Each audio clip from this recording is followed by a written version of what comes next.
Quando uma pessoa, por exemplo, você pergunta, um cliente qualquer vai no seu consultório, eu tenho depressão, eu tenho angústia, eu tenho um trauma que aconteceu comigo, a pessoa exibe sintomas disso.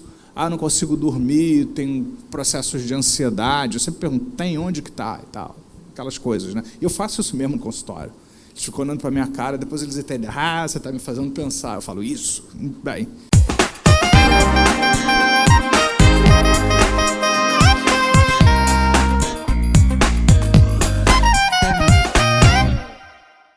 E eu vou fazer uma pequena revisão aí do modelo SCORE, porque nós vamos ainda dar uma amarrada. Quer dizer, o modelo SCORE nunca vai sair da vida de vocês, né? Porque, como eu falei, o SCORE, o ROLE, o SCORE, o SOAR, que vocês vão aprender, são coisas que não é uma técnica, é uma forma de pensar pessoas. Então, na verdade, você tem que pensar qual é o score da pessoa, isso é muito importante. Por isso que essa aula que eu vou dar amanhã sobre crenças e tal, ela é de fundamental importância, porque ela é toda score, só que na parte da linguagem. Você é o produto das histórias que você conta para si. Isso é muito importante, que a gente se dê conta disso. Você é o produto do que você repete todo dia, da interpretação que você dá sobre de onde você veio, o que aconteceu com você, o que houve com você. Como é que você pensa o que aconteceu. E não interessa, assim, eu digo sempre para as pessoas, não interessa se você passou por coisas horríveis ou leves, ou se os seus traumas foram traumas graves e sérios ou leves. A gente sempre usa o metamodelo leve comparado com quais outros, com quem. O importante é que você vem de uma história, você vem de uma interpretação, e mesmo que você não tenha consciência de que faz isso, você faz isso, acredite. Tá? Você faz isso. Isso influencia você. Então, é muito importante que, de alguma maneira, você desafie essa história, que você repense, porque você não, por mais que os fatos tenham acontecido, ou seja, houve um evento que aconteceu lá naquela época, naquele momento, que gerou uma marca, vamos dizer assim, em mim. Eu nunca me esqueço, né? Alguém disse assim, um psicanalista qualquer, disse assim, não, porque algumas coisas deixam cicatrizes e marcas. Eu disse, você nunca pensou em fazer uma cirurgia plástica, não? Nessas cicatrizes, né? Porque, afinal de contas, não precisa ficar perpetuando, você não está negando a realidade.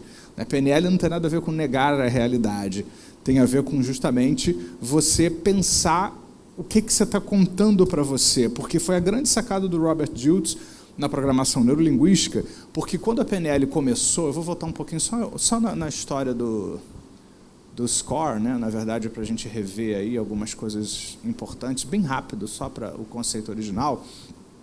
A PNL começou modelando grandes terapeutas, Virginia Satir, Milton Erickson, Fritz Perls, depois o Moshe Feldenkrais, que parece que tem influenciado muito na parte corporal, que veio depois, né, tanto Dilts quanto o Bandler e o Grinder e tal. Na verdade, a PNL começou muito terapêutica, assim, interação terapêutica. Então, as técnicas de PNL da primeira geração da PNL, de acordo com Robert Dilts, era muito assim, esse modelo de terapia, como é que você trabalha com a terapia, como interagir terapeuticamente com as pessoas e tal. E era muito mental, racional. Até que Robert Dilts teve uma experiência pessoal com a mãe, como eu já contei para vocês, que teve câncer, e ele viu que ela estava sucumbindo ao câncer. E ele detectou, pela experiência dele com a programação neurolinguística, porque ele era o terceiro cara da PNL, né? E há quem diga hoje que ele é o primeiro, né? E tal, enfim, não sei. Também não importa, ninguém está competindo, né? Não deveria, pelo menos. E ele começou a se dar conta que o que estava acontecendo ali era fruto de uma série de crenças que as pessoas estavam tendo sobre qual deveria ser o quadro evolutivo da mãe dele, que estava desenganada para 3 meses de vida com câncer. Ele identificou que os médicos estavam sustentando uma crença específica, que a mãe e a família estavam embarcando nessa história. E ele começou a interferir nisso de alguma maneira. Acho que ele fala sobre isso naquele livro Crenças, que tem até em português também, do Dilts. E ele descobre que ele poderia intervir nisso, e a mãe dele viveu 17 anos depois, quando ele começou a trabalhar com ela. Depois ela teve uma outra remissão, ele trabalhou uma outra, não é remissão, ela teve uma outra reincidência, né, do processo. Ele de novo trabalhou com ela viveu mais tempo ainda, e 17 anos depois ela se foi, né? Mas, ou seja, 3 meses, 17 anos é um prognóstico bem interessante. Eu vi um caso muito parecido 2 anos atrás com a minha avó materna, que fez aniversário até ontem, inclusive, 96 anos de idade. Ela teve um infarto que tinha tudo para ser fulminante, que danificou 80% do coração dela. Ela foi levada para emergência e só conseguiram colocar 2 stents nela. O ideal seria 4, mas pela idade, pela condição, não foi possível, nem é aconselhado mexer, de acordo lá com os médicos, mais do que isso. Então, ela ficou muito mal no hospital e tal, e todos os médicos, menos um médico, disseram que ela ia morrer, que ela não ia sair do hospital. Foram categóricos, chamaram a família toda, disseram, ela não vai sair, né, vocês têm que entender, ela já viveu muito, não vamos nem botar ela no CTI de novo, porque ela já viveu bastante, e ela não tem o que se fazer, o organismo dela está deteriorando e tal. E eu também comecei a trabalhar com ela, né, e tal. Eu também não acho assim, tem que fazer a pessoa viver a qualquer preço, não é. Também, para a pessoa viver miserável, com dores horrorosas, eu fico me questionando se é o melhor, mas não era o caso, né, porque, enfim, eu comecei a trabalhar essa questão desse determinismo. Apareceu um outro médico também, que inclusive era cubano, né, e estava lá no hospital, lá em Niterói, né, onde eu moro, no Rio de Janeiro, e ele, não, eu acredito que ela pode se recuperar sim, vai ser um desafio. Né, ele botou ela no CTI, deu um jeito de ela ficar lá mais tempo do que os caras lá queriam, e ela saiu de lá, os médicos dizendo, não aluga nem cama no hospital, primeiro porque ela deve morrer no transporte, então ela vai morrer em... Estou falando exatamente aquilo que a gente ouviu, tá? É exatamente isso. Minha irmã, eu vou alugar uma cama de hospital para ela, olha, não faça isso, mas é baratinho, era barato, assim, R$60, R$100 aluguel, mas não nem precisa, porque ela não vai sobreviver. Não só ela chegou, sobreviveu, como ela está viva até hoje, muito bem, vai ao cinema, vai ao teatro, claro que ela tem 96 anos de idade, mas ela está ótima, né? Parece que ela não teve nada, assim, né? Ou seja, como é importante a gente não ficar preso a uma crença específica. O moral da história é essa, justamente, né? A gente desafiar crenças. Não é assim, se eu mudar a minha crença, eu vou mudar o mundo inteiro. Não é bem isso, tá? Mas é muito importante você não se entregar logo para uma história que está sendo contada. E muitas pessoas, elas vêm desse determinismo. O SCORE fala justamente isso. Quando uma pessoa, por exemplo, você pergunta, um cliente qualquer vai no seu consultório, eu tenho depressão, eu tenho angústia, eu tenho um trauma que aconteceu comigo, a pessoa exibe sintomas disso. Não consigo dormir, tenho processos de ansiedade. Eu sempre pergunto, tem onde que está e tal, aquelas coisas, né? E eu faço isso mesmo no consultório. Eles ficam olhando para a minha cara, depois eles entendem, você está me fazendo pensar. Eu falo, isso, bem... Quais são os sintomas, né, que você está tendo? Esse sintoma, existe um entendimento de qual é a causa. Mesmo que a pessoa não saiba exatamente qual é a causa, ela tem uma história de onde ela crê que aquilo veio, né, que é a percepção da causa. Ali, em vez de ser causa, devia ser percepção da causa. Quem quiser até escrever do lado, porque não é a causa, é a percepção da causa na história contada.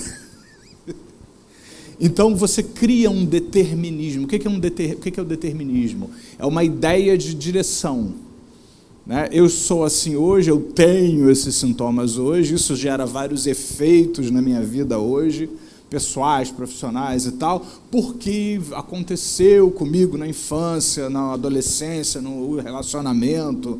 Eu já tive um caso de uma pessoa que não conseguia ser feliz em relacionamentos, porque os 2, 3 primeiros relacionamentos foram muito conturbados, e essa pessoa teve pais muito ausentes também. Então, ela acreditava que a dificuldade do relacionamento que ela tinha vinha desses pais ausentes, que acabou influenciando na maneira como ele viveu esses relacionamentos conturbados. Isso acabou gerando sintomas de desconfiança, medo, rigidez, sabotagem do relacionamento, e o efeito disso na vida pessoal, profissional, era diverso. Né? Então, vocês têm aí os vários elementos do SCORE. Tem um ali que eu deixei por último de propósito, que a gente já falou antes, mas eu vou rever aqui, né, só para a gente... que é o objetivo. O que é o objetivo? Né? O que é objetivo? Objetivo é a intenção positiva. O objetivo do estado problemático é a intenção positiva. A pessoa se mantém com medo, ela se mantém com fobia, porque ela pensa que ela precisa se proteger. Intenção positiva é a proteção. Ela se mantém ansiosa porque ela crê que precisa controlar. Intenção positiva, controlar.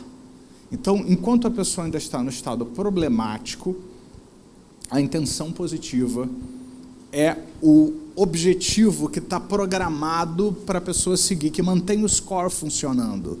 Tá?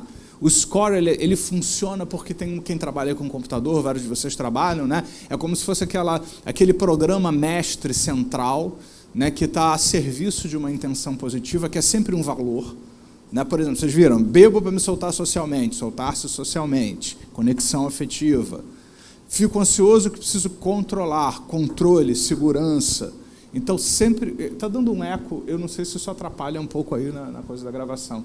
Não sei se vocês estão ouvindo um eco meio fantasmagórico, assim. Eu até gosto disso, fazer um efeito assim, místico, hipnótico no processo, mas eu quero alertar o pessoal que aqui eu ouço bem, não sei se vocês estão ouvindo, também pode ser que não atrapalhe nada. Então, o objetivo é isso. Quando você vai mudar, aí que o objetivo passa a ser a mudança que você quer fazer.